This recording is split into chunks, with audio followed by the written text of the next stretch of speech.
All right, Joe. So you took a little bit of flack. Let's start with this. Not defending Donald Trump, but you didn't believe that it was a violent threat, the statements that Donald Trump made about Liz Cheney. So here's my thoughts on this, Joe, and I want to know whether you agree or not, because I think I understand where you were coming from, even though we might not agree on this. Do I believe that Donald Trump wants to murder Liz Cheney, or he wants, 9 barrels pointed at her face? Probably not. But what I also say is it's inciting violence. And that type of rhetoric and language should never be used by anybody with a platform, especially somebody like Donald Trump. What do you say to that? I agree with everything you just said. Brian, I agree with everything you just said. I know I caught a lot of flack for that. And I know the Trump campaign retweeted it. The only point I was making was this.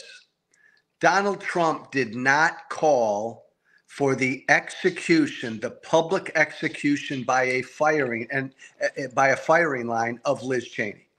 And that's what everybody jumped on. Oh my God, he's calling for the public execution of Liz Cheney. No, he wasn't. But everything you just said is exactly right.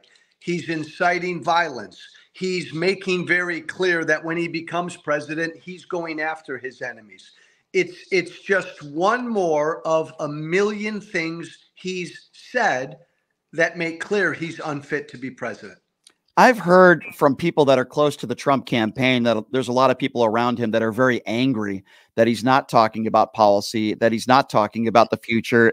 Some people actually think that he's doing this intentionally. I don't know if I would go that far, but I do want to get your thoughts on this. There are some people I've talked to within the campaign that have told me that they feel like he's doing some of this stuff on purpose, that maybe he doesn't even want to win.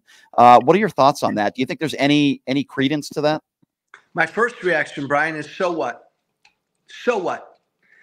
Anybody who works for that unfit asshole, that horrible human being, deserves everything they get. When you decide to work for and with Donald Trump, screw you.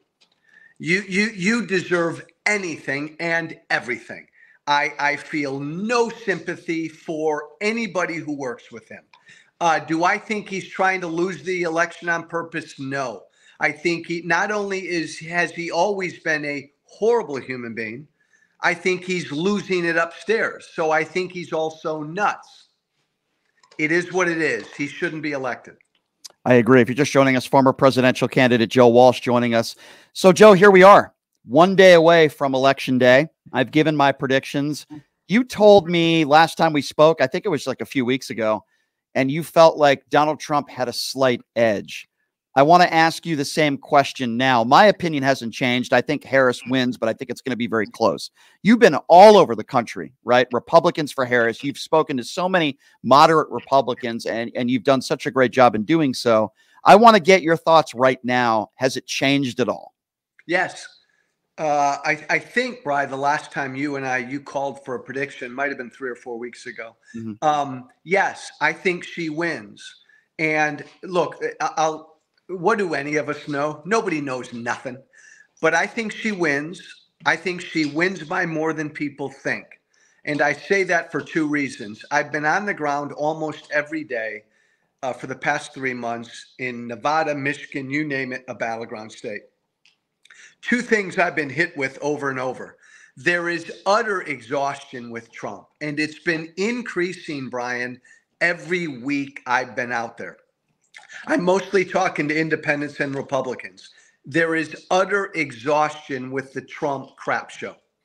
The other thing that I've been bombarded with every single day I've been out there is Republicans who tell me they're going to vote for Kamala Harris, but they can't say anything publicly. So I think there's a big movement afoot that will support her that's not being picked up by the polls. That's my belief. That's my hope. Agree. What do you think this country is going to look like when Donald Trump, we know he's never going to concede. He won't concede 2020. You know he's definitely not going to concede if he loses tomorrow, even if we find out several days later. Are you worried? Are you afraid what we might see as far as political violence? I'm scared to death. I'm scared to death. Brian, nobody knows who's going to win tomorrow. But what you and I know for sure is this. Trump, sometime tomorrow night, will declare victory before the results are known. And then once the results are known, in a day or two or three, hopefully sooner, Donald Trump will never, ever accept the result. We know those two things for certain. He's doing the same thing he did in 2020. He's priming his supporters to not accept an election loss. That will lead to violence. I have no doubt. Will it look like January 6th? Probably not. But 2025 is going to be a really frightening year in this country. Buckle up, America. Wow, that's really scary. Obviously we both don't want that to happen, but we're going to have to wait and see. Joe, before I let you go, and thank you so much for always doing this show. I really appreciate it. I love your show, Brian. I love your show. I love your podcast, White Flag with Joe Walsh, and you're one of my favorite people on television. So I guess it's a love fest all the way around. So tomorrow I'm going to be doing some election night coverage with Don Lemon, but I want to know where Joe Walsh is going to be. Are you going to be on CNN tomorrow? Where are you going to be tomorrow, Joe? I'll be doing a lot of media. I might be doing a little bit of CNN. I'm actually going to be doing like a lot of BBC, a lot of European media. Bri, I do a lot of that because they are utterly fascinated with what's going on. So I will look. I'm back in DC. I'll be doing a lot of TV, radio, everything the next couple of days. But again, this is the really important point.